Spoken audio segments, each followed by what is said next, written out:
Good morning, Joe Piscopo on this Wednesday, March 23rd, 728. This is AM 970. We are the answer. They sit in the car outside your house with white. I can feel the heater coming round. I go to put my arm around you and you give me a look like I'm way out of bounds. Well, you let out one of your bored sizes. Well, lately when I look into your eyes, I'm going down, down, down, down. I'm going I see your calls coming in, 877-970-2999. Old Joe will get to those as soon as we can, but we want to clear these 50,000 watts for Dr. Zuhdi Jasser. He is a fine gentleman, first-generation Muslim American, son of Syrian immigrants, and the founder of American Islamic Forum for Democracy. Dr. Jasser, welcome back to the program. Oh, it's great to be with you, Joe. Thanks for having me back. Well, I have immense respect for you. You're great on all media that I see you on, and you're very, you're calm and you're thoughtful, and we appreciate you taking the time. I know everyone is calling you this morning, so thank you, Dr. Jasser. Appreciate you being here. Why is Belgium such a hotbed of fundamentalist Islamic activity? Well, it's because of basically the fact that these neighborhoods have grown. The population density of Muslims, you have 11 million total in Belgium population. You've got 600,000 Muslims, and the neighborhoods like Molenbeek are concentrated to the fact that they've not had any significant assimilation. So what happens is these large neighborhoods have fomented ideologies that are anti-Western, anti-secular, and have become, as the media there called it, jihadi central. Out of 600,000 Muslims, you've had 600 go to Syria, so 1 out of 1,000 have there, and 130 came from that neighborhood of Molenbeek. And the jihadism that has come from there is because of the ideologies from the imams. And, this cell, what is amazing about this cell is not only that it performed the terror act that happened in Paris, but it continued to exist 4 months after a manhunt that included every security apparatus in EU, and yet it was being hidden in that neighborhood. So it tells you that the individuals that were not only part of a cell, but a larger organism of the neighborhood there hid those folks from security apparatuses. So when they were picked up, the neighbors basically were upset. They were throwing stones at the police, saying that these guys were a hero, etc. So they have a major problem. The Interior Minister in Belgium actually said that not only do they have a major problem, but they don't even know what to do. It's so bad. There's an organization there called Sharia for Belgium that has had a number of members arrested connected to acts of terror. So they are not assimilating to Western ideas. Well, why don't more in the Muslim community speak out against radical Islam as you do, Dr. Jasser? Well, there's a number of reasons. First of all, unfortunately, because of political correctness, there's not a connection between acts of terrorism and sort of the separatist mentality that's against the West, that's for Islamic statism, that's for sort of an Islamic identity in the nation state.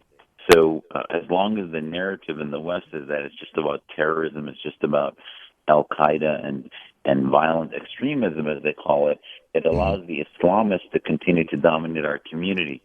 Secondly, many of the Muslims that agree with us and love Western secular law and are against sort of the Sharia state, if you will, realize and see what happens to me and other reformists in our Muslim reform movement that are targeted as apostates, that are targeted as anti-Muslim, and we're called bigots, even though we're doing this from a position of tough love, that we love our faith. We're called sellouts and things like that. So they just left the Middle East in order to avoid that, and they don't really want to be a part of it. So this is why we have to push the issue more, and just like you're doing, give Muslim reformers a platform, let Muslim organizations know that we're not going anywhere, that we are going to continue to put pressure on them, and I think slowly more Muslims will speak up.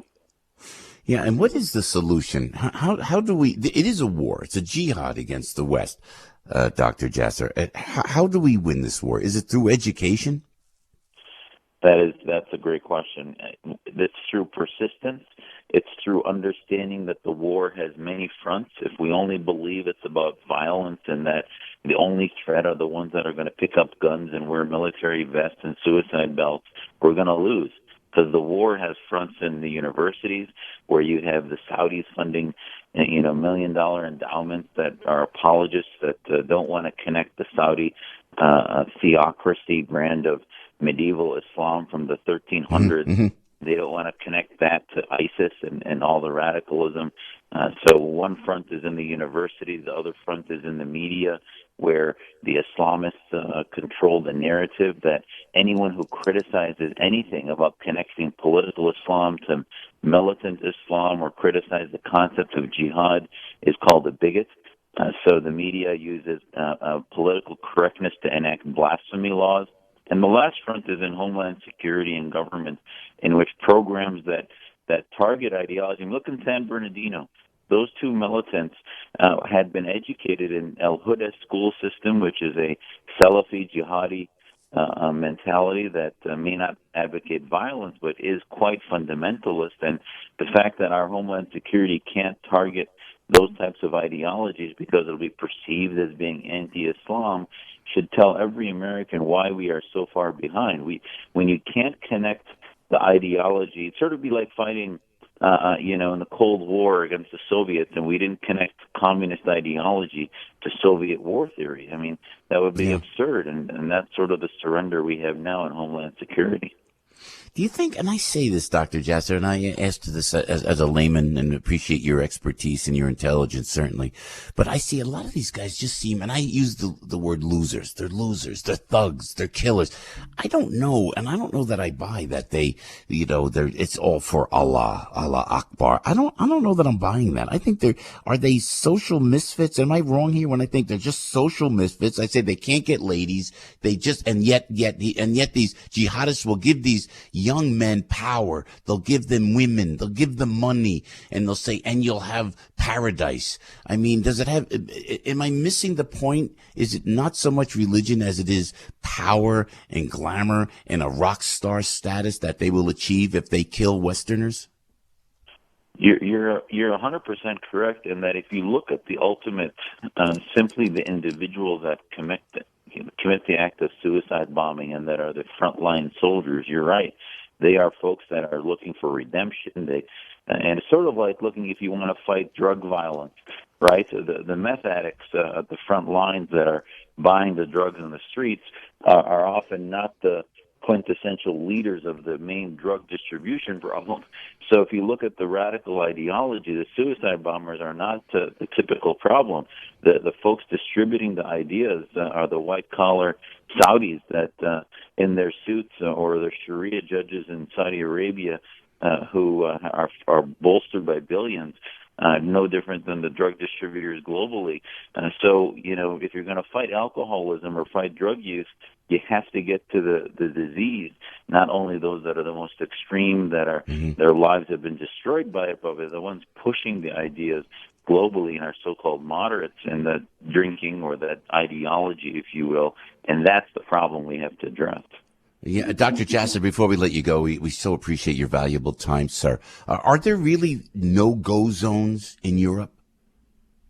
And, I think that is a bit of a misnomer because no-go zones, that name itself implies that police just can't go there, and that's not true.